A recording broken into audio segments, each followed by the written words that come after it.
Halo teman-teman, kembali lagi di YouTube channel aku. Jadi hari ini sesuai judul, aku bakalan ngebahas tentang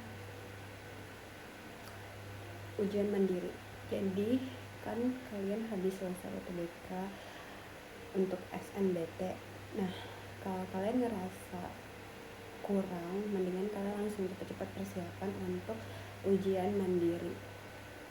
Kalau kalian masih mau lanjut masuk ataupun masih mau berjuang masuk ke universitas yang kalian inginkan.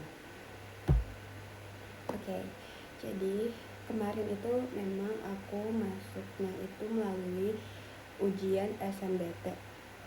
Nah, aku nggak bisa kasih tips lebih ke kalian, tapi aku harap nih kalian kalau udah selesai SNBT, kalau kalian ngerasa kecewa dengan soalnya atau dengan cara jawaban kalian, udah it's okay, udah anggap aja itu adalah secuil perjuangan kalian untuk masuk ke universitas yang kalian inginkan. Tapi kalian juga harus sekaligus untuk belajar masuk ke ujian mandiri kalau kalian masih mau berjuang. Nah, bagi kalian yang udah positive thinking untuk masuk ke universitas yang kalian pengen dengan ujian yang sebelumnya, yaitu ujian SNBT kalian, oke, good luck, semoga kalian keterima dan pastinya dengan skor yang tinggi dan juga masuk ke jurusan yang kalian inginkan. Nah, seperti tips aku sebelumnya, kalau aku kasih tahu kalian, jangan ambil jurusan yang menurut kalian itu nggak sesuai dengan passion kalian.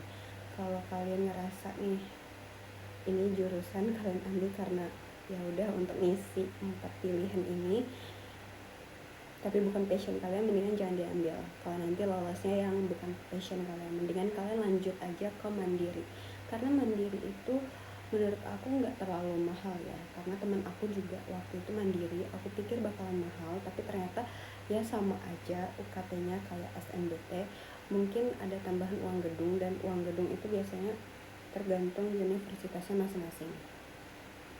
Nah, kalau kalian ngerasa ya udah ambil aja daripada nanti aku mandiri dan lebih mahal dan sebagainya, itu mungkin adalah resiko yang akan kalian terima. Selanjutnya adalah passion kalian bakalan ngerasa ini bukan passion kalian, karena aku di semester 2 aja ngerasa ini bukan passion aku.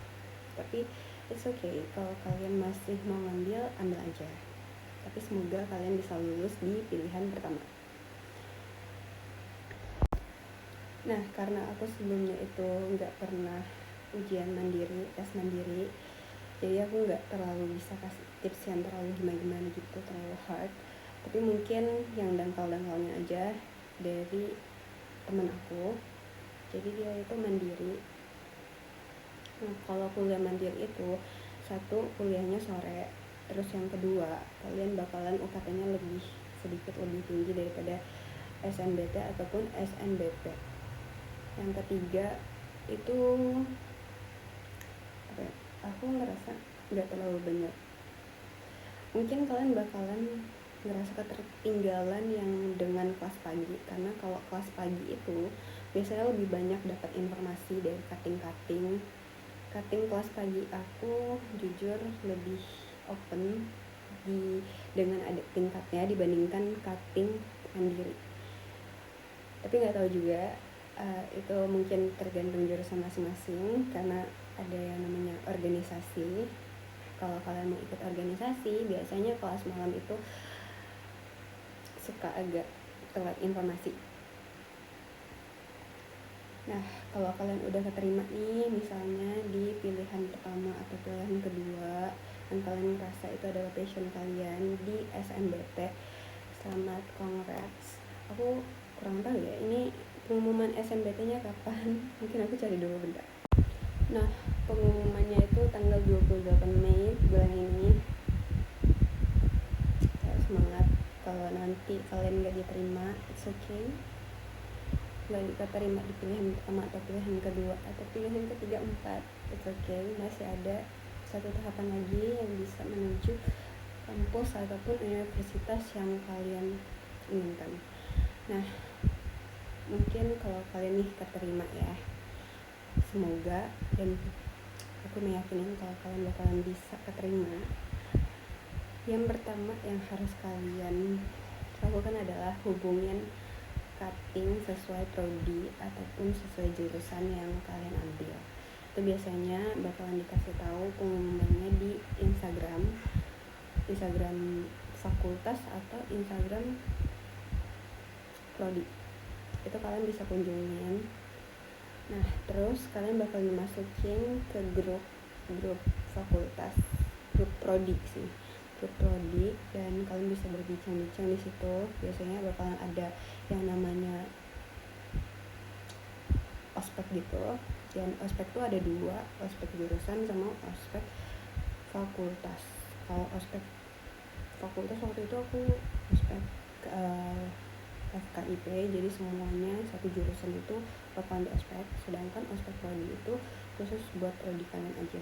Menurut aku ospek kedua ini tuh gak terlalu hard atau gimana, cuman dangkal aja, basic aja yang bakalan kasih tips sama tricks buat problem solving, terus juga untuk kalian gimana nantinya menjalani perkuliahan.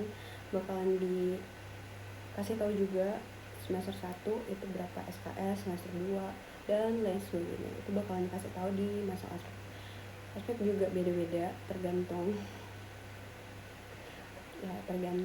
ketentuan sama universitas ataupun fakultasnya, jadi berbeda-beda, nggak bisa disamain.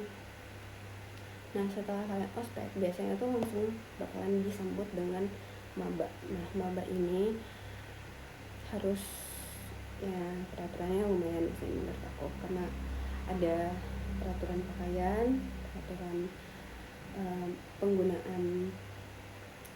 Waktu itu sih aku peraturan penggunaan ya memang sudah disediakan gitu, kayak kontak sama pakai pita. Pokoknya penampilan itu tuh benar-benar nggak bisa selayaknya mahasiswa pada umumnya gitu, tapi tergantung juga sih, beda-beda. Tapi rata-rata gitu kan. Kalau selesai ospek kalian jadi maba bakalan berbeda dibandingkan cutting ya, pasti, untuk membedakan ya. Terus juga menurut aku jangan terlalu banyak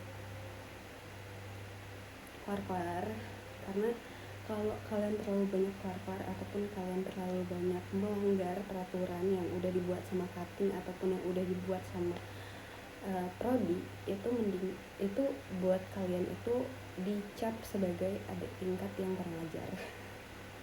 Soalnya temen aku juga gitu, waktu itu dia melanggar dan itu tuh namanya jadi dicap jelek sama cutting dan pastinya ditegur. Nah, menurut aku kalau kalian jadi maba semester 1 ya udah kalian nurut aja sama peraturan yang ada di fakultas ataupun prodi kalian. Oke, mungkin sekian aja ya guys, karena ini tuh video ini tuh lebih ke